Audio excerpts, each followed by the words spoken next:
Hi friends, I'm down in Madison Park, having just gotten my monthly allergy shots. I love this park. Look at this freaking view of these new buildings and old on 23rd Street and below. It's just, and the park itself is just stunning. So, what else is going on? I'm going to walk and talk. I'm trying to not be a disturbance while I make content for your amusement. This coming Monday, my building is having a big Pride event, and I was asked by my friends who are coordinating it if I wanted to present something, do something. And the only thing I had at the ready, did I leave anything on that bench? No.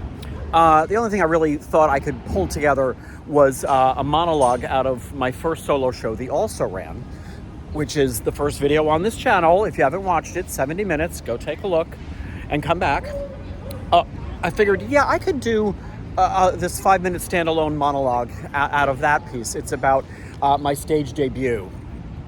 So I've been kind of rehearsing that. So I thought, well, I have a channel. Let me do a run through for you and see if I can get through this. It's been a long time since I presented it, but it's also something that I wrote. So it comes back relatively quickly. So let's see.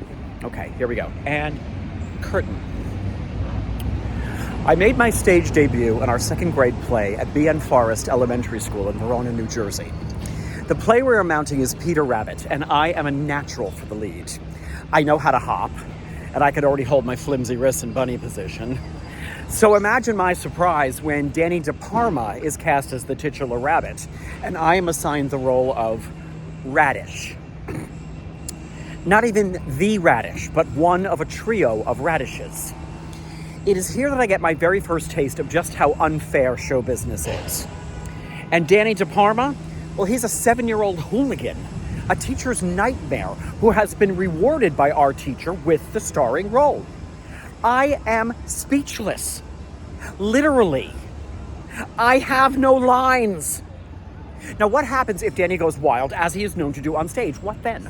All of our reputations are blackened before the entire B.N. Forest student body. Has this ignorant teacher considered the consequences of her choices? The poor ignorant woman hasn't even had the good sense to offer me the role of understudy, a position that I would have considered, but only for the good of the production. But no offer. Singing Radish in a rooted Greek chorus. This is a travesty. But it's done. Casting's been announced and parents have been notified. And between you and me, since Danny's daddy is from all appearances connected to the mob, I sincerely doubt a replacement call will be held. As rehearsals limp on, Danny will not take direction and is sketchy on his lines. I decide not to invite anyone. Really, don't waste your time. It doesn't showcase my work.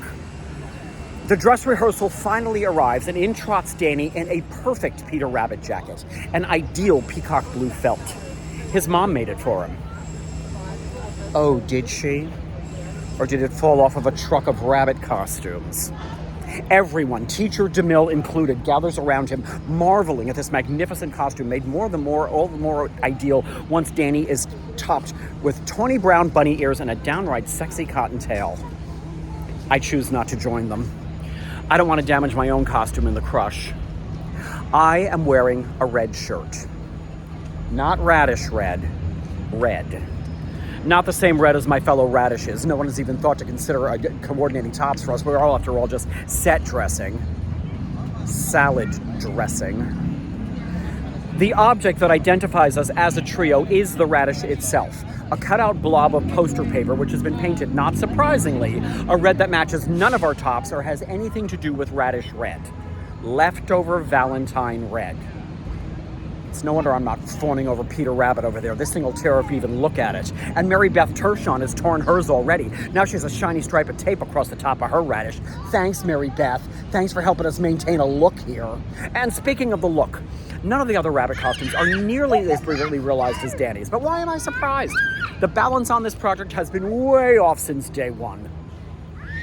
While the rest of the class rustles their paper vegetation, I take my place on stage, a folding chair behind an anemic cardboard fence, and prepare for my long overdue stage debut. Come on, people, let's get this turkey in the oven. The curtain finally creaks open and we're up, and... oh, don't like it out here. Oh, I really like it out here. I don't like it out here as much as we begin to sing, mumble our simple choruses. After weeks of vocal rehearsal, Jeff Wilson still has no idea where the cutoffs are. On 4, the D on 4, and look around for food. Finally, our scene arrives. Peter has found his way to the vegetable garden, which has been in plain view of the audience since the curtain opened. Did anyone think he was going to find it? Danny timidly climbs over the fence, cautiously looks around, and begins to sniff at us. We have not been directed to react. We sit there like vegetables. Danny hops over to me, picks up my arm, and bites me. The little terror actually bites me. Now, this was never even mentioned in the rehearsal process, but suddenly our little star has gone all method on us, and he's bitten me. And gotten a laugh doing it, too. I am outraged. I strongly consider playing the moment, falling off of this chair, rolling into the wings, and finding a bus to New York City. I gotta get out of this garden state. But instead, I sit there as directed and let Danny shine. I am a professional.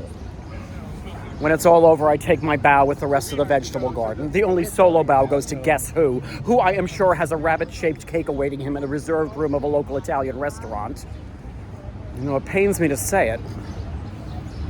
He did a nice job with the role, biting aside.